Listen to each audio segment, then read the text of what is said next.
අහන්න පින්වතුනි. ලෝකෙ උතුම්ම දේ ආදරය කියලා හිතාගෙන ඇස් වහගෙන ආදරය කරන්න ගිය තරුණයෙකුට වෙච්ච අකරතැබ්බයයි මේ තොරණින් කියවෙන්නේ. කතාවස්තුව ලව් කරාට හොඳ වැඩේ. කලින් කොල්ලා චොර වුණා අලුත් කෙනා පොර වුණා.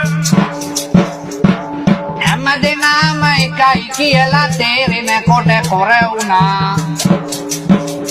අපි දන්නේම නැතුව ආදරේ හින්දා ඉල්ලන් කාලා සාලිය සෝකමාලා වගේ උපෙමින් වෙලිලා. ටෝක්ස් දුන්න රස කරන් හොප්ස් දුන්න බර ගණන් චුත වෙලා යන්න රත්තරන් කේල් මල් පෙමත් තරන්.